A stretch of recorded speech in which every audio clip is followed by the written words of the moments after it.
Glen Rock, New Jersey, January 11th, 2011, 3:47 p.m. A black sedan pulls up, stops. A modest two-story house. Population 11,000. The kind of town where nothing ever happens. Inside, second floor. George Hotz, 21 years old, thin, messy hair, gutted electronics everywhere, tangled wires, 3 glowing monitors. Hasn't slept in 3 days. His phone buzzes, a text from his father. There are lawyers at the door. Not just any lawyers. Sony Computer Entertainment of America, one of the largest corporations on Earth. Annual revenue, $78 billion. Legal team, 200 attorneys, 40 countries. They're here for him. The charges: Computer Fraud and Abuse Act, Digital Millennium Copyright Act, breach of PlayStation Network terms. But Sony isn't asking for an apology. They want IP addresses. Everyone who visited his website, everyone who downloaded his code, everyone who even looked at what he built. George reads the complaint, 37 pages. Irreparable harm, criminal prosecution, federal charges, potential prison, a legal war against unlimited resources. All because 3 weeks ago, he posted a single string of numbers. Numbers that unlocked every PlayStation 3 on Earth. But here's what Sony doesn't know, what the FBI doesn't know, what nobody knows. This isn't his first time. Breaking the unbreakable. 4 years earlier, something more audacious, something that made Apple's engineers lose sleep, something that changed the smartphone industry forever. He was 17 years old. No degree, no team, no resources, and he hacked the iPhone. How does a teenager from New Jersey become the most wanted hacker in Silicon Valley? October 2nd, 1989, Glen Rock, New Jersey. George Francis Hotz Jr. is born. A sleepy commuter town, 20 miles from Manhattan. His father, elementary school teacher. His mother, sales. Middle class, comfortable, unremarkable. But except for one thing. By age 5, George is taking apart every electronic device in the house. Not breaking them, studying them. His parents find VCRs disassembled on the kitchen table, circuit boards, arranged in neat rows, like a surgeon preparing for operation. By age 7, writing his first lines of code. By 12, building robots for regional competitions. His designs aren't just functional, they're elegant. Other kids follow instruction manuals. George rewrites them. He never asked permission, his father, years later, to reporters. He just did things, then showed us what he'd built. Bergen County Academies, one of the top public magnet schools in America. George becomes known for 2 things: terrifying intelligence, complete disregard for authority. He doesn't believe in rules, not because he's rebellious, because he genuinely doesn't understand why they exist. Why can't you run code on hardware you own? Why can't you modify software you paid for? Why does a corporation tell you what to do with your property? These aren't philosophical questions. They're engineering problems. And engineering problems have solutions. The trigger. June 29th, 2007. Apple releases the iPhone. George watches the keynote, like everyone else. Steve Jobs, pulling the device from his pocket. Multi-touch screen, aluminum body. A computer in your pocket. But where most people see revolution, George sees something else. A cage. The iPhone is locked to AT&T exclusively. You want an iPhone? 2-year contract, $60 a month minimum. No exceptions. The software? Completely closed. Apple controls everything, every app, every feature, every line of code. Steve Jobs isn't selling a phone. He's selling a subscription to Apple's ecosystem. And once you're in, you never leave. George looks at the iPhone and thinks, this is wrong. Not wrong as in immoral, wrong as in incorrect, wrong as in someone made a mistake, wrong as in this can be fixed. He's 17 years old, never seen the inside of an iPhone, no formal training in telecommunications, no knowledge of baseband processors, no experience with cryptographic security, but he has 500 hours of summer vacation and absolutely nothing to lose. His parents think he's playing video games. His friends think he's doing college applications. Nobody knows that in a cramped bedroom in suburban New Jersey, a teenager is about to start a war with the most valuable company on Earth. To understand what George is attempting, you need to understand what the iPhone actually is. On the surface, a phone, touchscreen, camera, music player, simple. Underneath, a fortress. The iPhone runs on two separate processors. First, the application processor, the brain, runs iOS, displays apps, plays music. This is what most people think of. But there's a second processor, hidden, silent, far more important. The baseband processor. This chip handles all cellular communication, calls, texts, data. Everything that connects your phone to the network runs through this 29mm piece of silicon. And here's the crucial part. The baseband is locked, cryptographically. Apple worked with Infineon, German semiconductor company. They created a security system specifically designed to prevent exactly what George is about to attempt. The baseband checks for a carrier code, a T&T's code. Code doesn't match, phone doesn't connect, period. End of story. Every security researcher who's looked at it, same conclusion. It can't be done. Firmware encryption, signed bootloaders, hardware security modules. The iPhone's baseband might as well be a bank vault. George spends the first 3 weeks just understanding the problem. He buys 3 iPhones, $599 each, $1,797, his entire savings. First iPhone, cracked open within hours, photographs every component, maps every trace on the circuit board, identifies every chip. Second iPhone, test subject, solders wires directly to the baseband chip, connections thinner than human hair, builds a custom debugging interface, spare parts, Radio Shack components.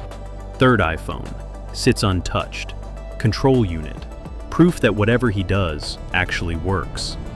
The approach crystallizes, slowly. Step 1, get access to the baseband's bootloader, the code that runs when the chip first powers on. Read that code, understand how the security works. Step 2, find a vulnerability, a crack in the armor, a single mistake in thousands of lines of code.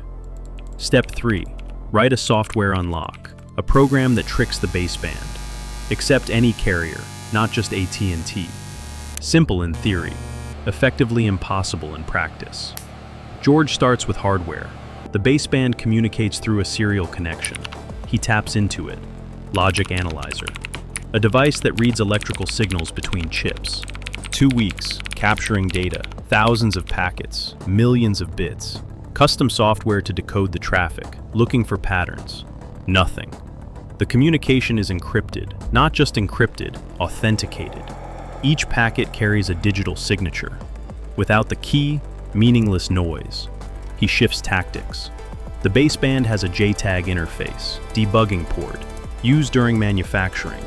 Apple disabled it before shipping. But disabled doesn't mean removed. George spends 4 days, microscope, soldering iron, reactivating the JTAG port.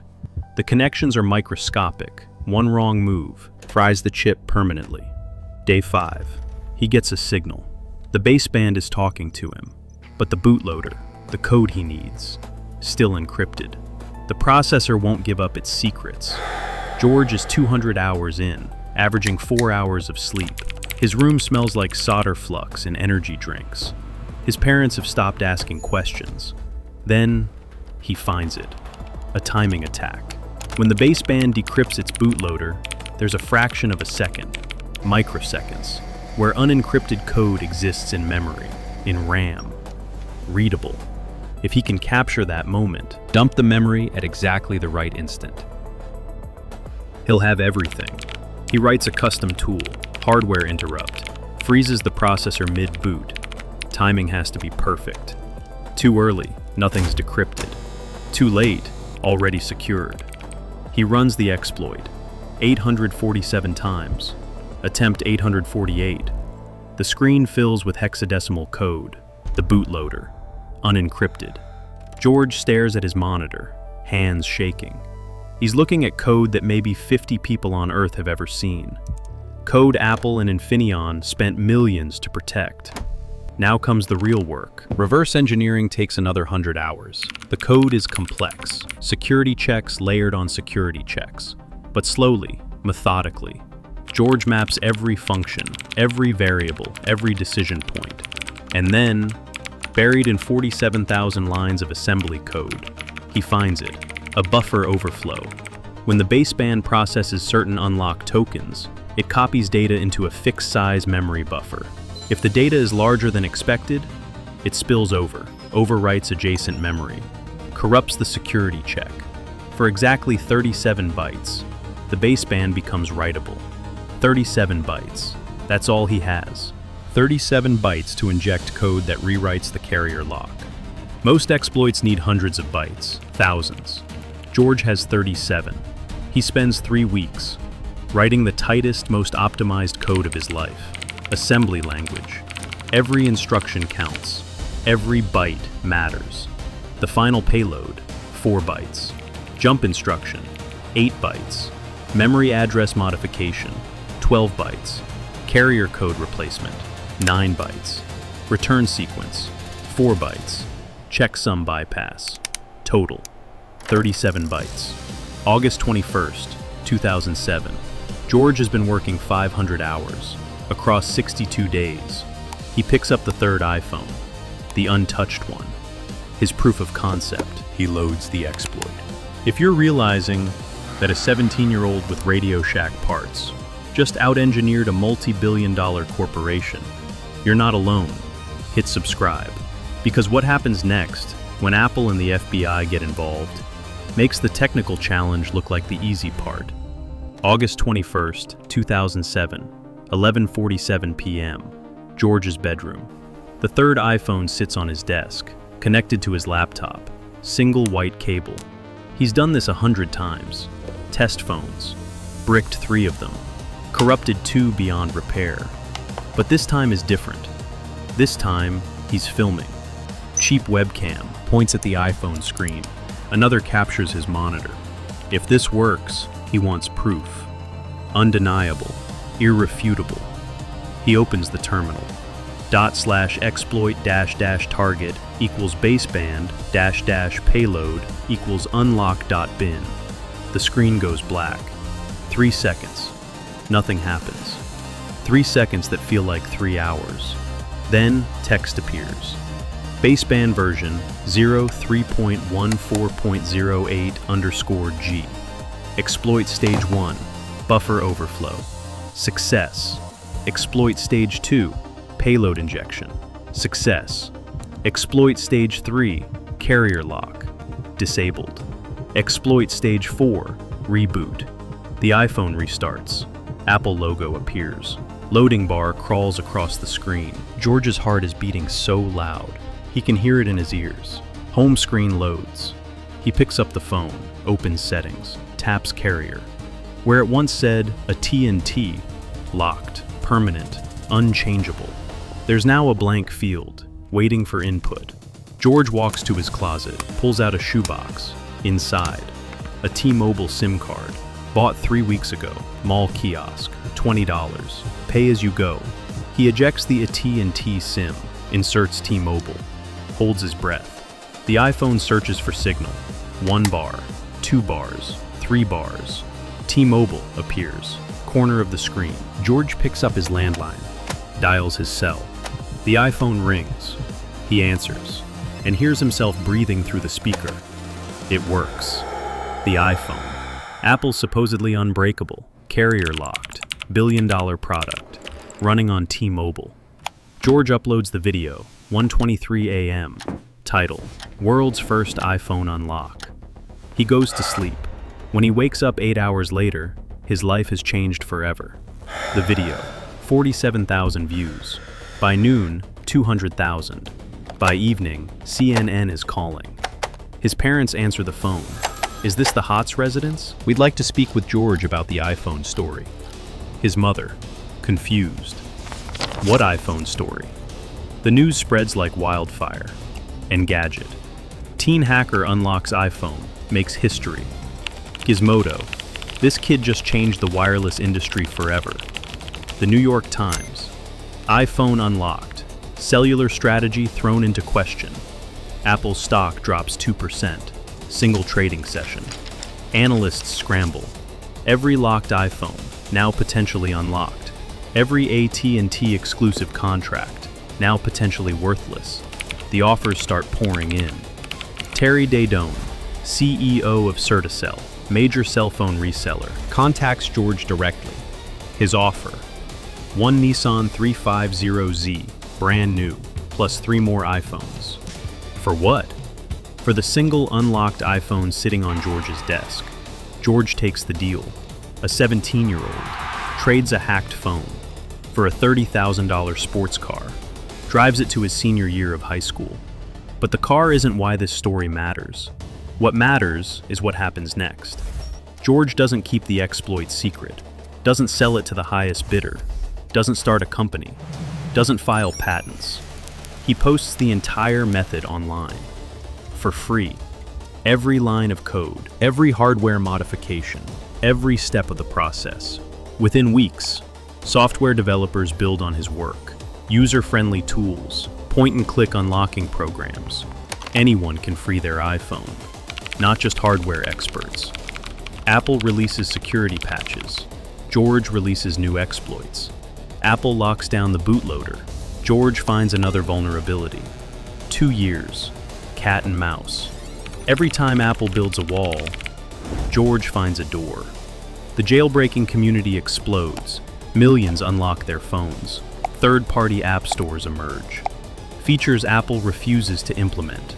Custom themes, background apps, wireless file transfer, all available through jailbreaking. 3 years later, Apple opens the App Store. Coincidence? Maybe. But developers who worked on jailbreak tweaks, they'll say later, the App Store exists because Apple realized they couldn't keep the gates closed. If they didn't open the platform voluntarily, hackers like George would do it for them. 2008, the Electronic Frontier Foundation gets involved.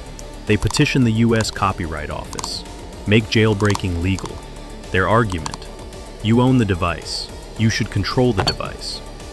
2010, the Copyright Office agrees. Jailbreaking is officially legal in the United States. A 17-year-old from New Jersey didn't just hack a phone, he changed federal law. But George isn't satisfied. The iPhone was a challenge, a puzzle to solve. Now that it's solved, he's bored. He needs something bigger, something harder, something that everyone says is impossible. He finds it. Christmas Day, 2009. The PlayStation 3. The PlayStation 3 is different. Sony didn't just make it hard to hack. They made it embarrassing to try. 3 years. The PS3's security held. Every major hacking group in the world fails Zero Verflow.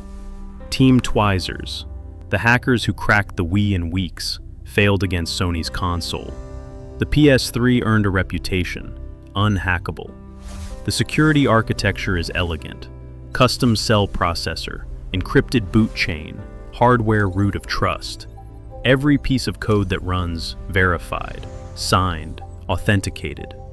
To George, it's the Mount Everest of hacking. He starts summer 2009. By January 2010, a breakthrough. Sony, in their infinite confidence, made a mistake.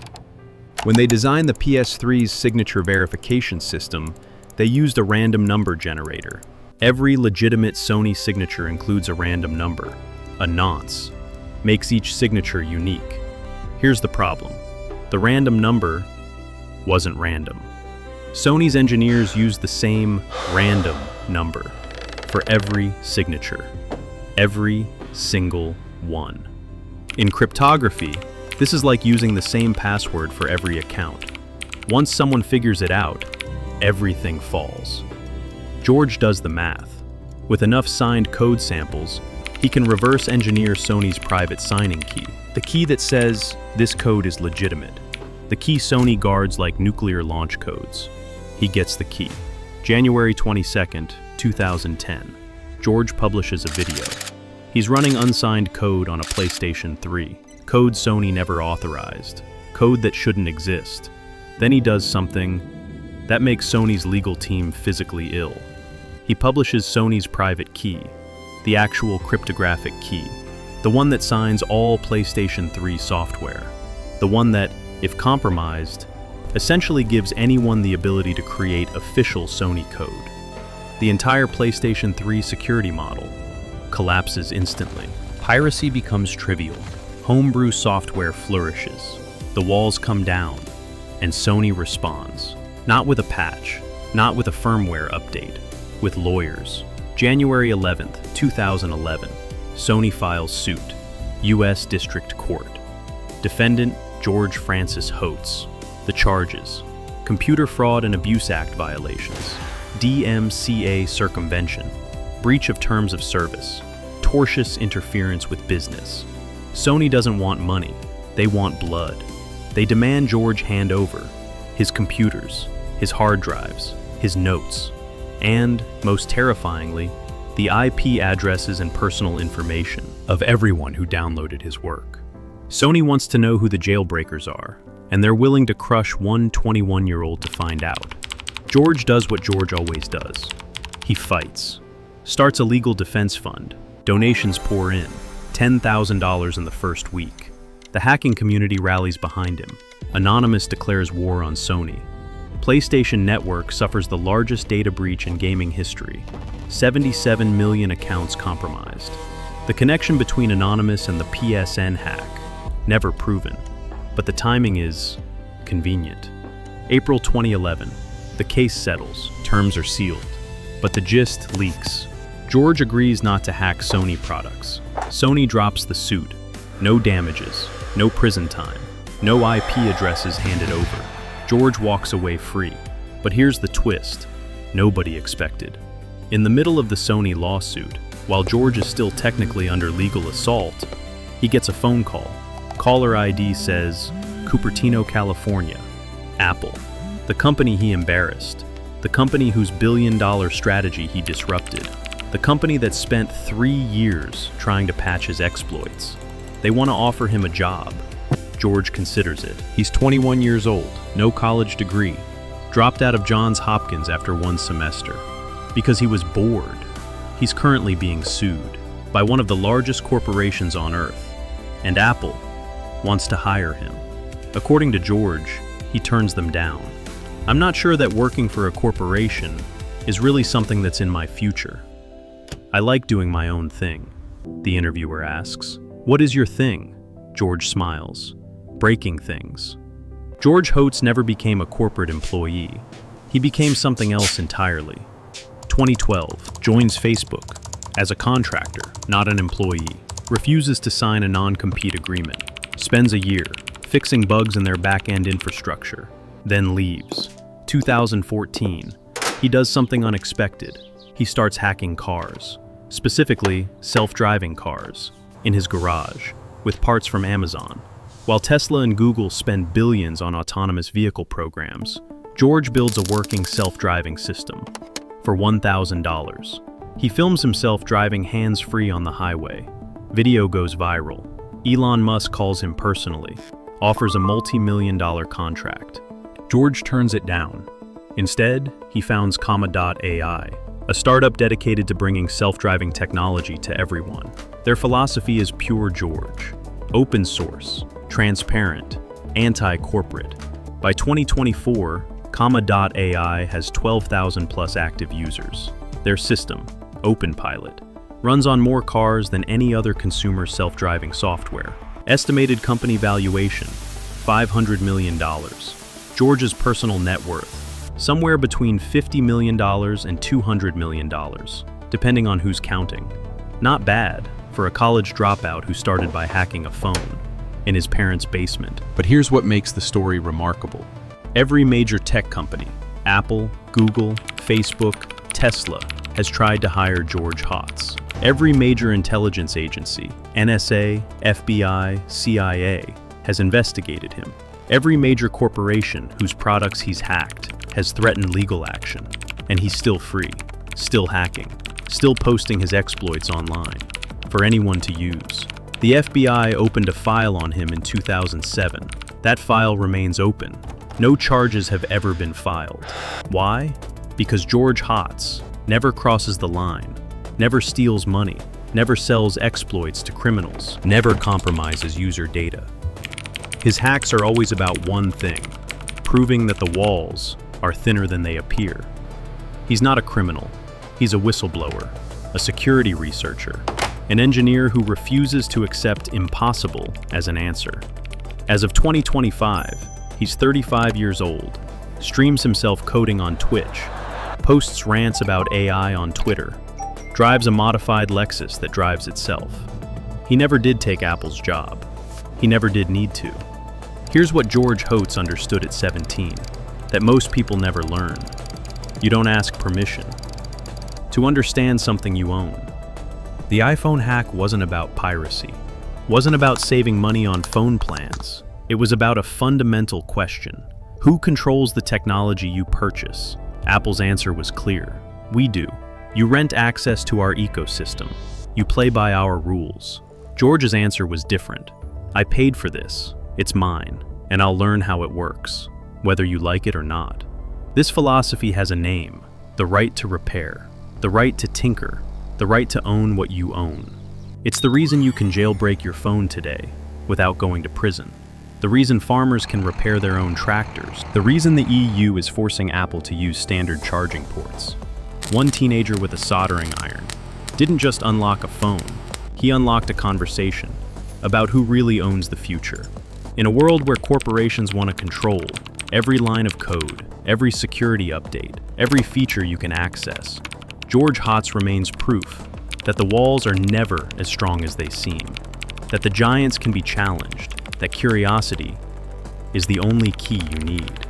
As George once said, the greatest trick Apple ever pulled was convincing people they couldn't understand technology. He proved them wrong, and he's still proving them wrong every single day. If you want to see how another hacker took on the US government and exposed secrets that changed history, watch the video on Edward Snowden, because his story proves sometimes the most dangerous thing in the world isn't a weapon. It's a USB drive, and someone willing to use it.